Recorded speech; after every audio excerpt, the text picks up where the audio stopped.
If y'all want to know exactly where you stand in the eyes of the political establishment in Washington, you don't need to listen to their campaign speeches. Just follow the money. Right now, millions of working class Americans are sitting at their kitchen tables trying to figure out how one single bag of groceries costs well over $100. They're looking at their utility bills that have doubled. They're looking at their insurance premiums that are skyrocketing out of control. And credit card interest rates are at an all-time high. The average citizen is executing a daily masterclass in financial survival just to keep the lights on. And while we are clipping coupons and watching our savings disappear, Washington is playing a completely different game. Over the past few years, the federal government has quietly and aggressively funneled hundreds of billions of our taxpayer dollars overseas to fund foreign proxy wars, protect distant borders, and bankroll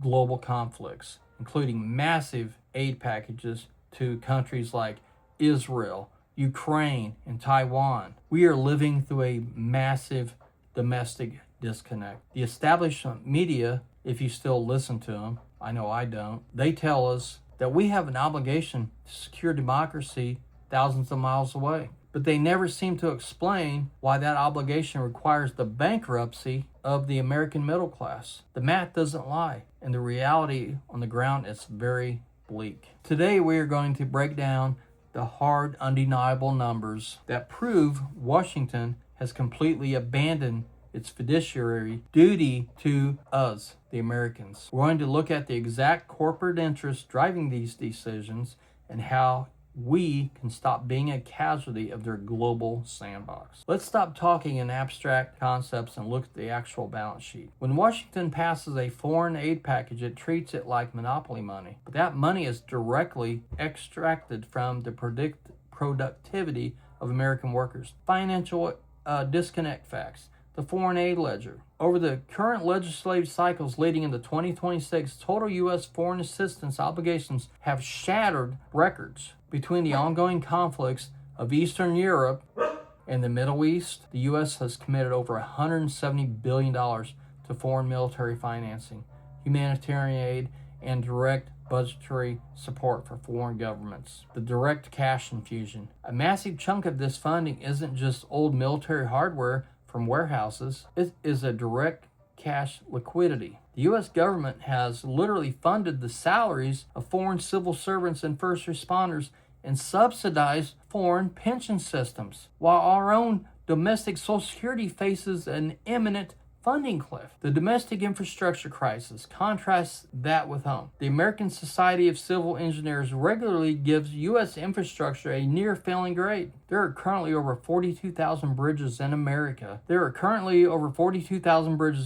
Classified as structurally deficient. The estimated cost to completely modernize our clean water systems, electrical grids, and transit networks is over $2.5 trillion. Yet, our politicians, when they go to vote on stuff, they consistently water down the budget.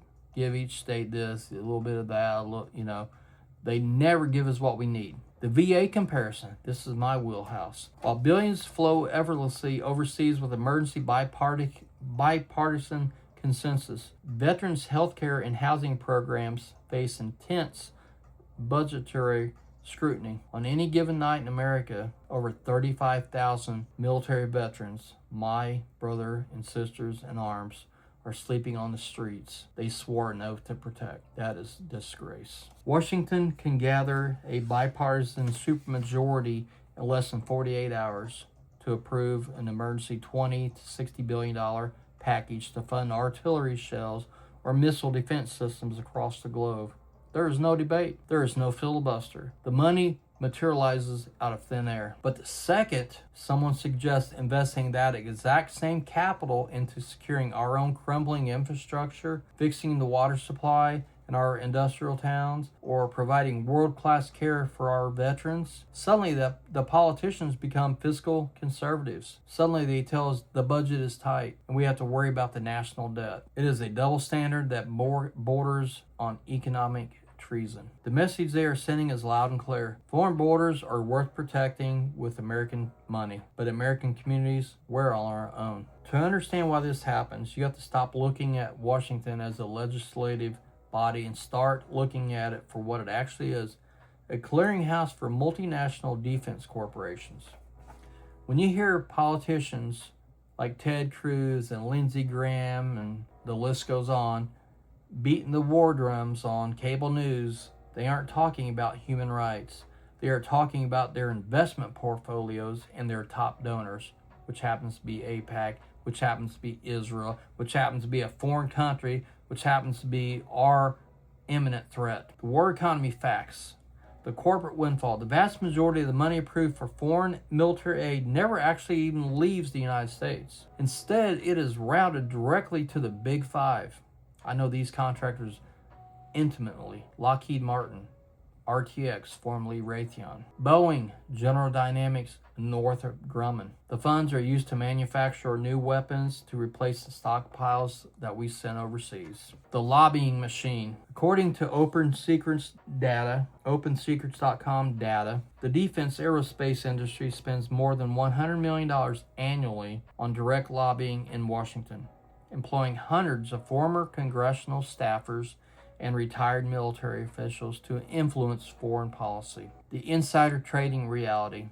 Dozens, hundreds actually, of sitting members of Congress right now at this present moment across both political parties personally hold stock in these exact defense contracting firms. When they vote to approve a massive foreign aid package, that triggers a surge in weapon procurement. The value of their personal portfolios goes to the roofs. The think tank narrative. The prominent foreign policy think tanks that provide the experts for cable news networks are heavily funded by foreign governments and domestic defense contractors. The narratives are bought and paid for before the anchor even asks questions. The politicians write foreign policy that guarantees perpetual global instability. The instability justifies massive emergency spending bills. The spending bills enrich contractors, stock prices go up, politicians' portfolios grow massively, and you get handed the bill through inflation and the national debt. This is why the wars never seem to end, and it's why the funding never stops. It is a highly profitable enterprise for the ruling class. They get the prestige, the campaign donations, and the insider stock gains, while the American taxpayer gets the privilege of working longer hours for money that buys less. Think about that. What the establishment fails to mention is that this global ambition has a direct, devastating impact on your personal financial survival. You aren't just an observer of this foreign spending.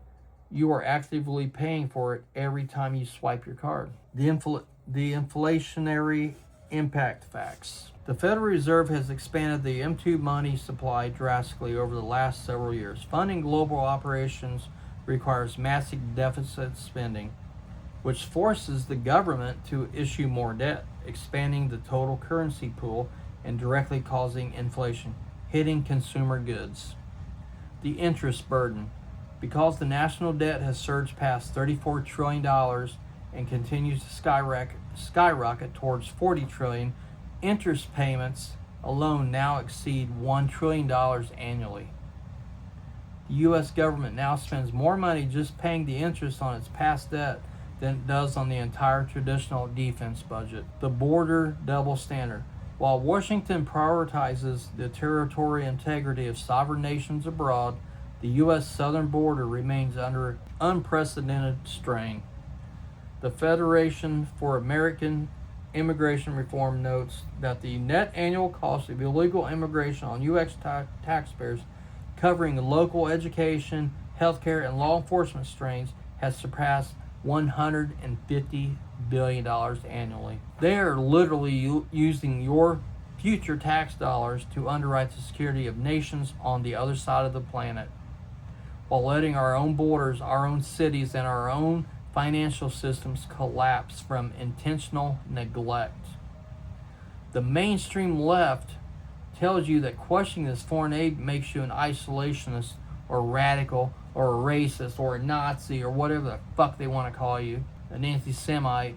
Ben Shapiro constantly calls anybody that questions anything that has to deal with Israel an anti-Semite. Call me what you want. I'm none of those. The establishment right tells you it makes you weak on national defense.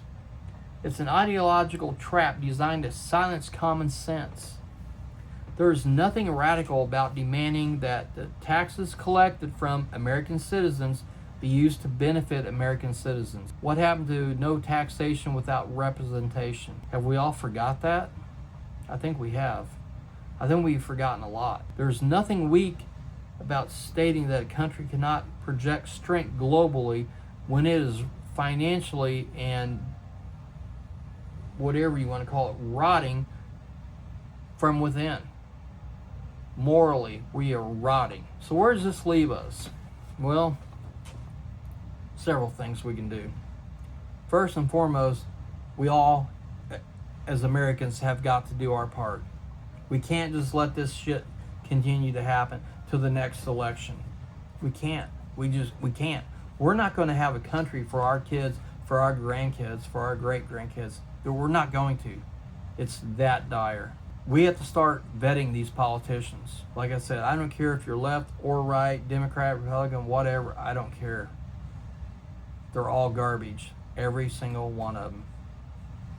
Every one of these politicians. You see what happens to the politicians that don't go along with the system. You see what happens to them. They don't win. They don't. I'm talking about Massey. He was one of the good ones that was actually wanting to do good for Americans and not for Israel and Ukraine and all the others. He was wanting to help Americans. And you've seen what they did to him. We got to start vetting these assholes. We have to. Don't buy into their bullshit no more. We can't. You know, as Gen Xers, we owe it to our kids and our grandkids and so on. We owe it to them. We owe that to them. As American citizens, we owe it to our kids and so on. We owe that to them. You know, we have way too many people in Arlington Cemetery that gave their lives for this country to see it get bought by another country. Well, not bought by it, but to see us give it to another country. Israel controls what we do in our country. So this has nothing to do about Jews. This has everything to do about the country of Israel. Why do they have so much control over us? Why hasn't the Epstein files been released to the Americans? Why is so many things unanswered in our country? Those are questions we all have to find the answers out to. You know, there's a lot of things we can do to, I guess, help ourselves. Start looking at non-traditional ways of making money. You know, I get it. Inflation, the cost of everything has gone through the roof on everything. And I feel bad for a lot of people that can't afford a lot of stuff. You know, a six-figure salary used to be a good salary, but anymore it's just enough just to survive in most parts of America. And that's sad. You know, when you see gas, you know, $5, $6, $7, $8 a gallon, you know, that's just the beginning. We haven't even seen the beginning stages of what this new war that we've got ourselves involved in. What we haven't even seen the beginning of what's about to happen to our country. You know, they had that complete straight shut down. So that's going to have a huge, devastating ripple effect all across the world, including us. And we haven't even begun to see the results of that. But we will. And I don't know if that's what it's going to take for people to finally have enough. But I know I've reached that point as an American that I just can't sit by no longer and just like, oh, I support my president. Well, I've always supported every president, whether they were a Democrat or a Republican. I've never been a Democrat, but I've never walked around bashing them like the left bashes Trump and whoever else is on the Republicans. especially with Trump. I mean, to say that I'm pissed off at Trump would be an understatement. I voted for that man 3 times. And I'm sure a lot of you all did the same thing. Don't you feel betrayed? I do. I feel betrayed by him.